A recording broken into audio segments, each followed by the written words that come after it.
Hey, this is Zulema Urbina, and tune into the relay for the latest news in boxing all around the world. Thank you for supporting myself and other female boxers. We truly appreciate it. Welcome to the motherfucking relay. We're covering today's top boxing news. Okay, we'll start with this. Last night at the Pachanga Resort and Casino in Temecula, California, unbeaten Adelaida Ruiz and Maria Cecilia Roman, former champion Maria Cecilia Roman of Argentina, squared off against each other in what was a Marv Nation promotion, Adelaida Ruiz being a Marv Nation Promotions fighter. She's been with them for quite a few fights. Managed to wear down and wear out the veteran fighter, the former champion Maria Cecilia Roman. This fight took place in the women's bantamweight division. Bantamweight, that's 118 pounds. That's where Maria used to hold the IBF title. Normally, Adelaida Ruiz campaigns downstairs at super flyweight, 115 pounds. But her last two fights have taken place upstairs at 118, have taken place at bantamweight, and she remains a very dangerous fighter for anyone at or around these weights. 115, 118, you name it. She holds the WBC's interim title at 115 pounds at super flyweight, even though her last two contests were up there at bantamweight, sporting a professional record of 14 wins with no losses, 1 draw, 8 knockouts. What Adelaida Ruiz lacks in form, she makes up for in ferocity. She's no finesse fighter. She's a pressure fighter, a power puncher. Maria Cecilia Roman, having never been the biggest puncher, a tough and durable fighter, very much experienced, though not the most heavy-handed, she couldn't keep Adelaida Ruiz off of her. That's what makes pressure fighters such a handful. They may lack form, may lack technique in some areas, but they make up for it with grit, determination, and volume. Not dissimilar from what we saw in the Roman Villa versus Rashidi Ellis fight. To the eye, Rashidi Ellis may be the more polished boxer, the more put-together fighter, tactician, but it was Roman Villa that seized the victory. It was Roman Villa that wore down Rashidi Ellis. Like it was Adelaida Ruiz that wore down Maria Cecilia Roman. Adelaida Ruiz, who fought 2 times in 2021, 2 times in 2022, and she's already fought 2 times this year. Unbeaten Adelaida Ruiz to Maria Cecilia Roman, that was coming right off that win over Eliana Orechea. Tough sequence of fights for Maria. A tough run of fights in her last 6 fights. In her last 6, she's fought Melissa Odessa, Ebony Bridges, Ellie Scottney, more recently Adelaida Ruiz. These are very good fighters. Some of the best at or around these weights. Is Adelaida Ruiz playing with the idea of leaving the women's super flyweight division? She's got very generous physical dimensions for that weight. Has it become harder to make in spite of the fact she's WBC interim champion there? There are 4. There are 4 full champions at 115 pounds. There's Argentina's own Maciela Lujan holding the IBF title. Ashley Gonzalez of Mexico. She's got the WBC. Mizuki Hiruta. She's got the WBO, Mizuki Hiruta of Japan, and Clara Lescurat of Argentina. She's got the WBA. The super flyweight division is somewhat less political than the bantamweight division. There's more money and more attention in the women's bantamweight division, but the competition is somewhat stiffer. At bantamweight, you've got Ebony Bridges holding the IBF, you've got Yuli Hangluna holding WBC, Dina Thorsland holding the WBO, and Nina Hughes holding the WBA. There's pros and cons to campaigning at either weight. Pros and cons. Pros when it comes to campaigning down there at super flyweight is it's not a political division. None of those champions, none of the 4 are with a major promotional outfit. That's the pro. And tack on that Adelaida Ruiz is already WBC interim champion at super flyweight. She's closer to fighting for a title at 115 than she is at 118. Closer to challenging a champion. That's the pros. The con is that there's not as much money down there at 115. It doesn't have the same profile as 118. Tack on the cut. I don't imagine that that's an easy weight for Adelaida Ruiz to make. She's huge for 115 pounds. 118 may very well be a healthier weight for her. When it comes to the pros and cons of campaigning at bantamweight as opposed to super flyweight, well, one of the pros is that the division has more of a profile than super flyweight. You've got a better chance of boxing on a major platform at 118 as opposed to 115. There's more money up there. The con is that the competition is somewhat stiffer. Fighters like Yuli Hangluna and Dina Thorsland, both 2 division champions. They would present a very stiff test, a much stiffer test for Adelaida Ruiz than, say, Maria Cecilia Roman did. These fighters, they're in their prime, they're dangerous. Net champions. Those are the cons. That perhaps the bantamweight division has more of a profile than Superfly, but getting a title won't come easy at bantam. Might be easier to win one at Superfly. Or even if she did, that would likely fly largely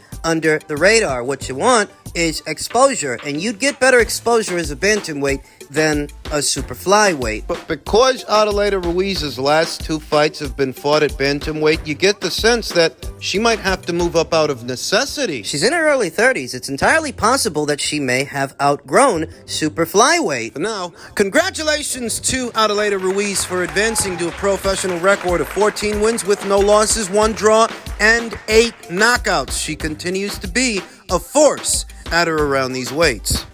In men's heavyweight news, I'm sure most of you have heard already, it has been announced. Unified heavyweight champion Alexander Usyk has signed with Saudi Arabia's Skills Challenge Entertainment, alongside his existing promoter, Alex Krassyuk of K2. The Saudis are known to be eyeing Tyson Fury versus Usyk for December, though Usyk must first face Daniel Dubois, planned for August 26th in Poland. There's a lot to unpack here when it comes to Usyk versus Dubois, Usyk versus Fury, potentially. So let's get to Usyk versus Dubois first. Initially, they were planning on doing that fight August 12th, but they moved it out. It's the same day Anthony Joshua was supposed to be fighting. You don't want to have to go head-to-head with that guy. Initially, the Ukrainian promoter originally stated that the contest would take place August 12th at the 45,000 capacity Wrocław Stadium in Wrocław, Poland, but has now confirmed to TVP Sport that the date for the unified title fight will be 2 weeks later, August 26. Ukrainian Independence Day is on Thursday, August 24, and therefore Krassyuk has decided to stage the fight 2 days later instead of August 12th, as he believes it is the perfect opportunity for the fight.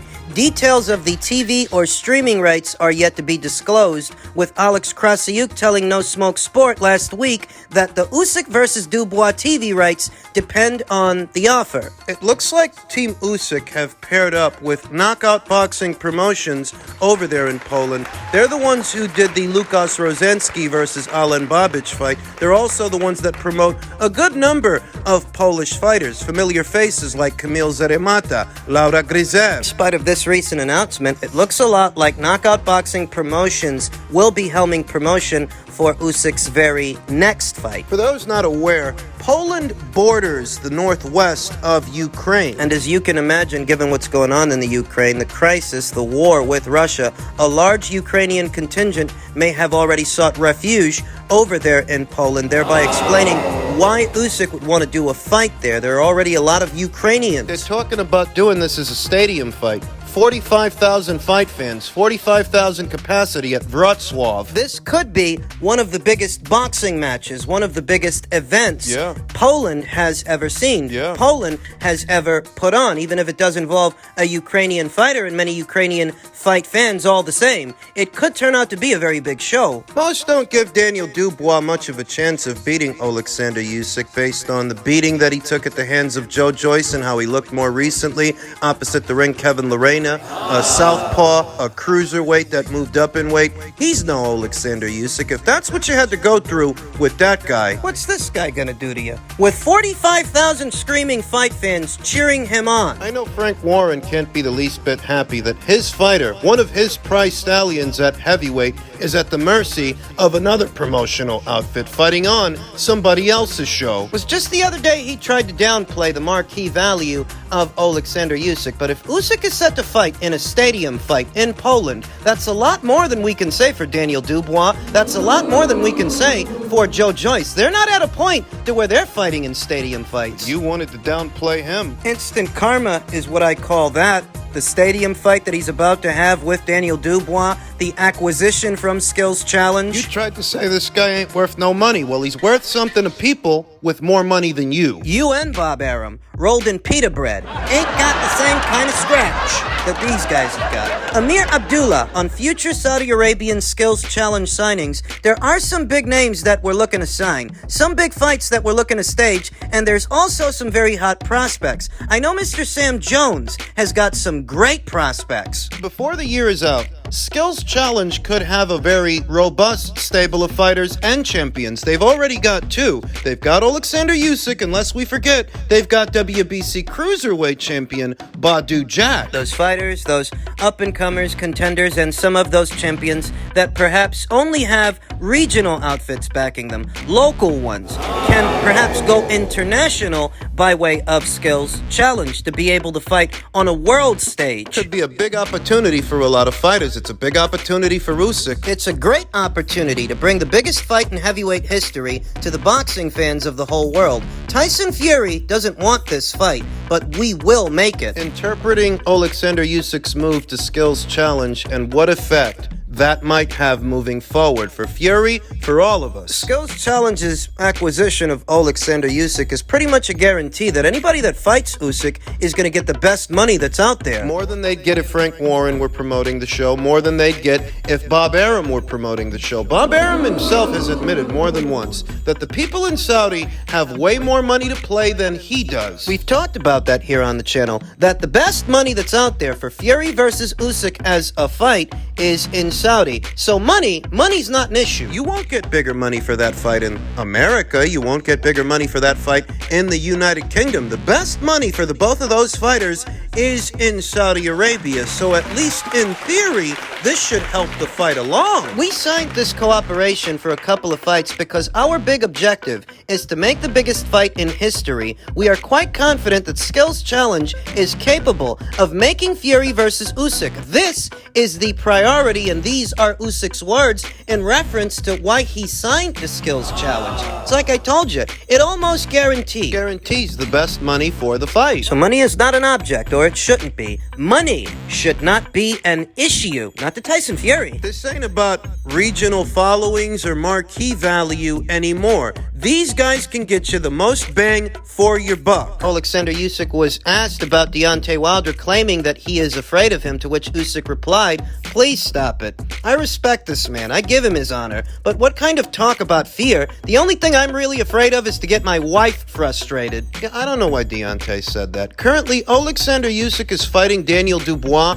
because he has to, because he's under orders to fight him. If not for that, he would have fought Wilder. According to the WBA, he was. If Daniel Dubois would have withdrawn, if he would have been rendered unable to compete against Alexander Usyk, Deontay Wilder was the next man in line, but Daniel hasn't withdrawn. He does want the fight. Usyk can't skip him. If he does, he has to surrender the WBA title. Why the hell should he surrender his WBA title to Daniel Dubois? I've seen some critiques, some criticisms in small circles, very small circles, the most irrelevant, really. What remains of Deontay Wilder's former fan base, his supporters, saying that Usyk shouldn't be fighting an injured Daniel Dubois who's coming off an ACL injury, that he should be fighting Deontay Wilder, but this isn't a handpick. It's not. This isn't a choice. It's not. He has to fight Daniel. That's his mandatory challenger. If Daniel withdraws, then Wilder comes into it. It's so hard to understand about that. Fucking people are stupid. That's why it's hard. They're fucking morons. Wilder's fans forgot how mandatories work. They've never heard of a mandatory challenger before. Has Wilder forgotten how it works? He's not the mandatory to Usyk's belt.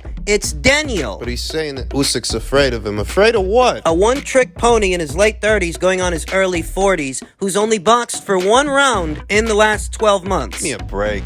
Comes to the Fury stuff. Queensbury Promotions' own Dev Sani stated, the whole structure is different in Saudi because it comes down to site fees. They will just do all their business deals, so splits aren't really a thing. For Wembley, there is no site fee. It's just a pot combining the gate, pay-per-view revenue, sponsorship, international TV, etc. All gets chucked into the middle, and it is decided who gets what percentage. Yeah, and even with all of those aforementioned arms of revenue, there's still more money in Saudi than there is at Wembley in the UK. Bob Arum, Tyson Fury's promoter here in the United States, he's admitted to that himself more than once. He has. The money in Saudi for this fight far exceeds any money anywhere else, United Kingdom and United States included. So I don't know what Dev Sani's trying to get at, likely running interference for Tyson Fury. I don't think Fury wants this fight. Personally, I don't think he wants it, though if he has to have it, I think he would prefer that the fight happen in the United Kingdom because then he'll have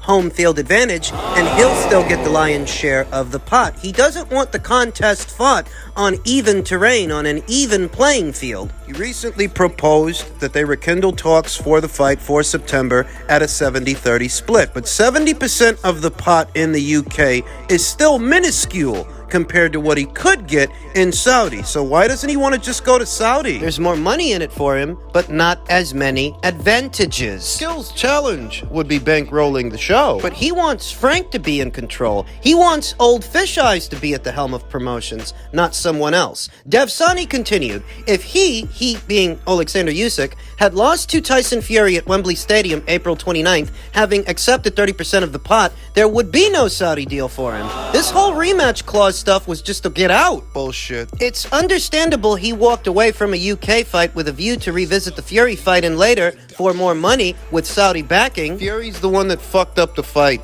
Everybody knows that. Everybody saw how he handled the situation. Usyk accepted his 70-30 split. He didn't ask for much. He just wanted the lion's share of the pot in the event that he wins. If there's a rematch, which Tyson Fury shouldn't be worried about because if he wins, there won't be a second fight. There won't be a rematch. Not if you run him over the way you say you're going to run him over. What are you afraid of? What Usyk wanted was the lion's share of the pot in the event that he wins. In the event that he wins. Are you afraid he's going to beat you? Devsani continued, hopefully fans can stop pretending Fury ducked Usyk now. It was a business decision from Usyk to not fight in April. Fury was ready to go. Not according to his trainer, he wasn't. Not according to Sugar Hill Stewart. According to Sugar Hill Stewart, he wasn't preparing Fury for an Usyk fight or any fight. The only reason he was even in the UK was for Lawrence Okolie's fight. The fight with David Light, his boxer debut, do you think we forgot about that, Devsani? He was ready to go without any preparation from his head trainer, who still is his head trainer. Enough already. Tyson Fury is out of excuses. Usyk signing the Skills Challenge shouldn't be a problem. All that does is guarantee that they'll make the most money from the fight that they can make. So for what reason should Fury not fight this guy in December? There's no excuses. There's no reason not to. Frank Warren and Bob Arum cannot get Tyson Fury the money that the Saudis can get him. Bob Arum has admitted that more than once. Bob Arum, who wears his heart on his sleeve, often tells you exactly what he's thinking, and he ain't got no time to beat around the bush. He's too old. He's said it more than once. The money Saudi is offering to do that fight far exceeds any money anywhere anyone else is willing to put up. So if Tyson Fury doesn't go through with this fight by year's end, it's a plain old duck. That's what it is. So long as Usyk takes care of business against Daniel Dubois at summer's end, there's no reason for Fury not to fight him in December. There just isn't. No. Book yourself a keep busy fight, shake off some ring rust. Dempsey McKean, J.O. Pataya, Jarrell Miller. Find someone. Find somebody to fight. Fight. We really don't care who it is. If you're as big a draw as they say, really shouldn't matter anyway. You're the main attraction. You're the big fucking draw, aren't you? You should be able to sell tickets fighting a ham sandwich. Now get to it. Gypsy King.